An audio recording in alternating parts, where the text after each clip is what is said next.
Kumusta mga idol? Ang tatalakayan nga natin ay itong chapter 332 netong My Hero Academia. Pero bago nga natin simulan to ay i-recap muna natin ng saglit itong chapter 331. Nakita nga natin sa last chapter na talagang binalagbag na itong si Stars and Stripes itong si Shigaraki. At may kita nga rin natin na parating na itong Tiamat na new model hypersonic intercontinental cruise missile. So magagawa na kaya na itong si Stars and Stripes na tapusin at talunin itong si Shigaraki? Anyway, wag na nga natin patagalin itong chapter 332. Ang title nga nito ay State of the Art Hypersonic Intercontinental Cruise. May kita nga natin sa unang panel na nagkaroon ng flashback kay Stars and Stripes. At yung mga kasama niya nga dito ay itong mga army. Nasabi nga dito ng kasama ni Stars ay aminin nga raw neto na hindi siya yung pinakamagaling sa pagpapalakas ng power. Bali yung naisip naman dito ni Stars and Stripes ay ang quirk niya nga raw ay mayroong kakayahang anumang bagay. At palagi nga raw may limitasyon pagdating sa pagpapalakas ng kanyang sarili. At sa kabila nga daw ng lahat ng to ay kahit anong rule nga raw yung gawin niya ay hindi to gumagana ng maayos. At ito nga raw yung bagay na sasabihin ng mga kakilala niya. Pero at the end of the day nga raw ay ang quirks ay nagre-reflect kung ano yung nakatagong kalooban ng isang tao. Marahil nga raw ay kaya hindi gumagana itong quirk niya ng maayos ay dahil nga daw sa babae siya. At nasabi naman dito ng lalaki na kasama ni Stars and Stripes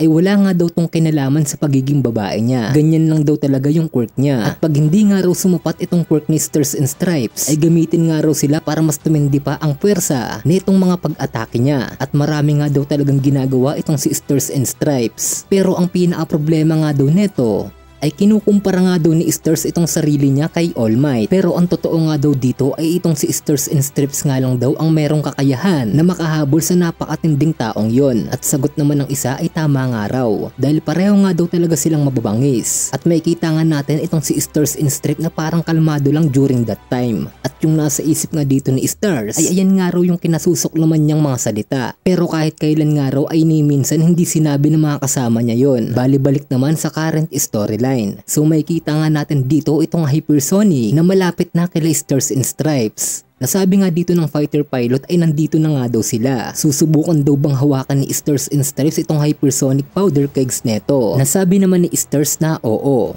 Pero tatanggalin nga raw neto yung rules netong laser niya once na mahawakan niya to. At pag ginawa nga raw ni Stars na hawakan to ay sila na nga daw ang magte-take over sa pagpapanatili sa pwesto ni Shigaraki gamit itong concentrated firepower. At may kita nga natin itong si Shigaraki na talaga namang hindi makaalis sa ginagawa nitong si Stars and Stripes. Kung maaalala nyo nga ay itong laser na tumama kay Shigaraki ay ito yung pumipigil sa kanya para di makagalaw. Nasabi nga dito ni Shigaraki ay dapat nga daw alam ni Stars and Stripes na wala tong talab sa kanya. Ang pinagsamang laser blast nga raw na tumama sa kanya ay sinadya lang daw para ilak siya sa pamamagitan ng pagbigay ng patuloy na damage.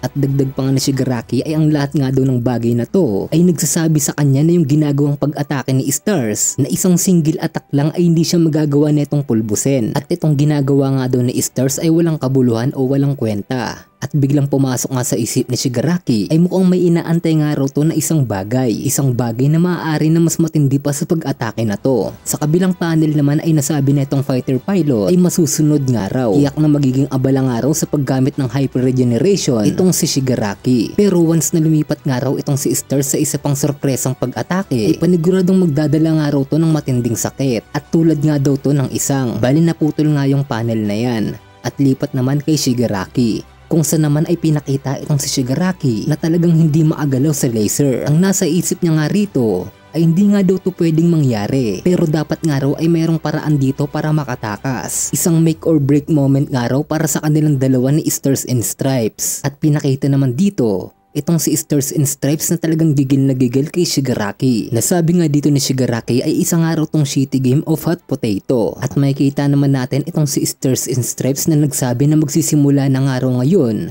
itong countdown. Bali nagbilang na nga to ng 3, 2, 1 at sabay na hinawakan itong hypersonic. Sa paghawak niya nga dito ay kitang kita natin na talagang dinadala itong si Stars and Stripes. At nasabi niya nga dito ay bago nga raw ang bagay na to ay tatanggalin niya nga daw muna itong braso niya sa siko. At nagawa nga ditong makapagbigay ng panibagong order nitong si Stars and Stripes nung mahawakan niya itong hypersonic. Ang bawat rule nga daw ni Stars ay magagawa niyang ma-apply sa isang missile. At dyan na nga nag-order itong fighter pilot ng isang pag-atake. At makikita naman natin na merong isang bagay na papalapit kay Stars and Stripes. At itong laser naman ay patuloy na hinahandle itong si Shigaraki. At pinakita nga dito na ang lumabas kanina ay itong hypersonic. Dito nga ay kitang-kita natin na talagang nakokontrol ni Stars and Stripes itong hypersonic. Bumuelo nga dito itong si Stars para ibitaw yung atake kay Shigaraki. Sa pagbitaw niya nga ng atake na to ay tinawag tong state of the art hypersonic intercontinental cruise. At dyan nga tuluyang inatake ni Stars itong si Shigaraki. Sa sobrang lakas nga ng atake na yan ay talaga namang gumawa nga to ng napakatinding pagsabog. At kasabay nga niyan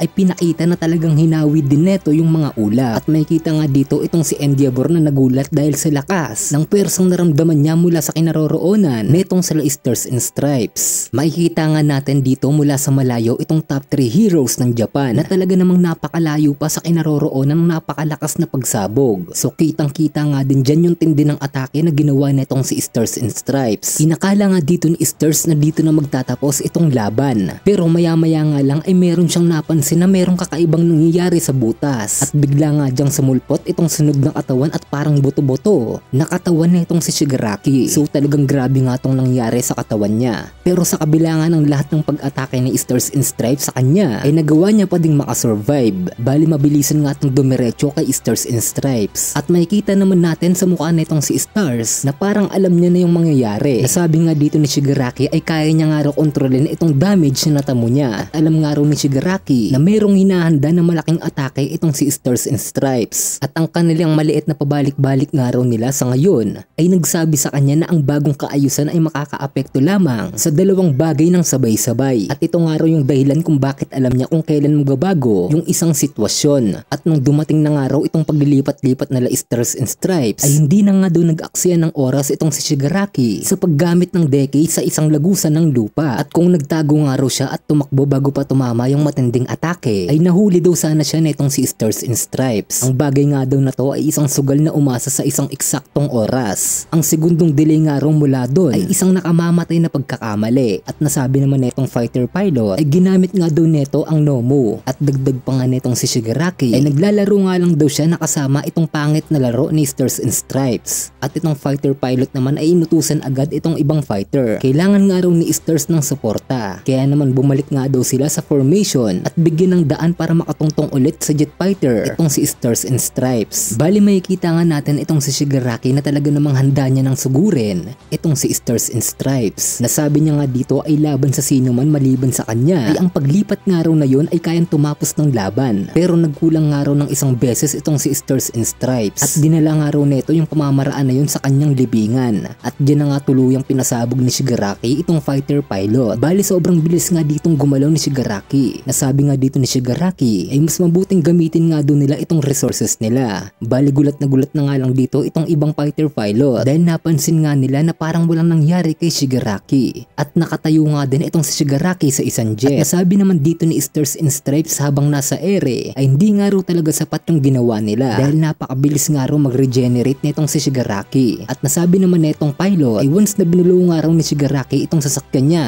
ay tuluyan nga daw tong sasabog. At may kita nga natin itong si Stars na naaalala niya itong mga sinabi ng mga kasama niya. Nasabi nga nila dito kay Stars and Stripes ay gawin niya nga daw ngayon. Bali parang nalungkot nga dito itong si Stars and Stripes. At parang kitang-kita natin na parang sumuko na to sa laban. Sa huling panel nga ng chapter na to ay nagawang mahawakan ni Shigaraki itong mukha ni Stars and Stripes. At mukhang ito na nga ang magiging katapusan nitong kinilala na number 1 hero at pinakamalakas na babae sa mundo ng My Hero Academia. At dyan na nga nagtatapos itong chapter 332 ng My Hero Academia.